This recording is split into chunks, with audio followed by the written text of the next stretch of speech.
Zero tickets దాదాపు 6.5 కోట్ల zero టికెట్ల ప్రయాణం జరిగింది. అసలు ఎవరు కూడా మహిళలు కూడా ప్రభుత్వం ఇంత తొందరగా ఈ స్కీమ్ అమలు చేస్తుందని ఎక్స్పెక్ట్ చేయలేదు.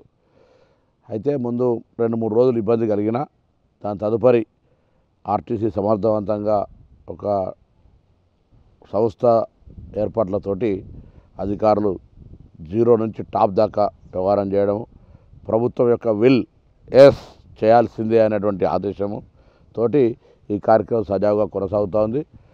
అయితే ఇందుకు సంబంధించినటువంటి ఆక్యుపెన్సీ కూడా 100% కూడా పెరిగిపోయేటువంటి పరిస్థితి. ఒక్కొక్కసారి గ్రామీణ ప్రాంతాల్లో బస్సు కెపాసిటీ 50 అయితే 80, 90 కాకుండా అట్లా పోయేటువంటి పరిస్థితి ఉంది. దానికి అనుగుణంగా కొత్త బస్సులు తెస్తూ ఉన్నాం. ఇంకా రూట్ పోనటువంటి బస్సు ఫ్రీ ఇస్తారు కానీ మా ఊరికి వస్తలే అనుకుంటున్నా కూడా బస్సులు ఇచ్చేటువంటి ఆలోచన జరుగుతూ ఉంది.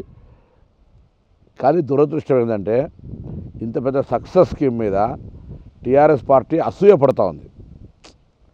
ఎందుకు అసూయపడుతుంది అంటే హైదరాబాద్లో మెట్రో రైలు తెచ్చినారు, ఓలా ఊబర్లు ఇవన్నీ transportation in a different mode అనేక రకాలుగా జరుగుతుంది. మేము ఎవరికి వ్యతిరేకంగా తీసుకున్న నిర్ణయం కాదు, మేము మహిళలకు ఒక సౌకర్యం కలిగజేయడానికి తీసుకున్న నిర్ణయం ఇది. ఇలా నేను సూటిగా మీ ద్వారా అడుగుతా ఉన్నాను, నా ఇంటర్వ్యూ ద్వారా టీఆర్ఎస్ పార్టీ మహిళలకు ఉచిత బస్సు సౌకర్యాన్ని వ్యతిరేకిస్తుందా, లేకపోయేది ఉంటే ఆటో కార్మికుల పేరు మీద ఎందుకు రెచ్చగొట్టి ఉద్యమాలు చేసే ప్రయత్నం చేస్తుంది? నెంబర్ 1. మేము ఆ సంబంధిత శాఖ మంత్రిగా మా ప్రభుత్వం పక్షాన నేను మళ్ళీ కూడా కోరుతా ఉన్నాను, ఆటో కార్మికులు మా కుటుంబ సభ్యులు, తెలంగాణ బిడ్డలు, వాళ్ళకు అన్యాయం చేయాలనే ఆలోచన మాకు లేదు. వాళ్ళ సమస్యలు పరిష్కరించడానికి వాళ్ళకు సంబంధించి ఎక్కడ కూడా ఉపాధి అవకాశాలు దెబ్బతినకుండా ఉండే విధంగా చర్యలు తీసుకునే బాధ్యత మాది. మీరు అనవసరంగా టీఆర్ఎస్ చక్కెర పడద్దని కోరినాం. కానీ వాళ్ళే టీఆర్ఎస్ను ఆటోల పేరు మీద టీఆర్ఎస్ కార్యకర్తలే ధర్నా కూర్చునేటువంటి ప్రయత్నం జరుగుతుంటే ప్రజలను గమనించమని కోరుతా ఉన్నా. వాళ్ళ యొక్క అసూయ, ఫ్రస్ట్రేషన్, వాళ్ళ అసహనం చూస్తూ ఉంటుంటే నిన్న చూసిరు మా బడ్జెట్కు మా మేనిఫెస్టోకు 420 అని పెట్టారు. 20-30 రోజులు కాలే మా ప్రభుత్వం వచ్చి 7వ తారీఖు ప్రమాణ స్వీకారం చేసిన కానీ 7వ తారీఖు కూడా రాలే. వాళ్ళు ఆదాయంగా వ్యవహారం చేస్తున్నారు.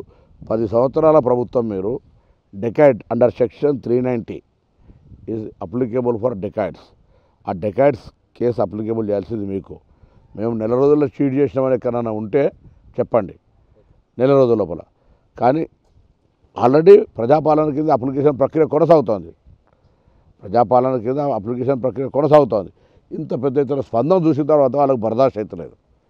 వాళ్ళ యొక్క ఆందోళన, వాళ్ళ అసహనము, వాళ్ళ మాటలు చూస్తూ ఉంటుంటే ఇంకా వాటన్నిటికంటే తోడేంటంటే దొంగలు అన్నట్టుగా ఈ రాష్ట్ర ఖజానా ఖాళీ అయిన అంశాన్ని శ్వేతపత్రాలతో చెప్పడంతో వాళ్ళకు చాలా పెద్ద ఇబ్బంది కలిగింది.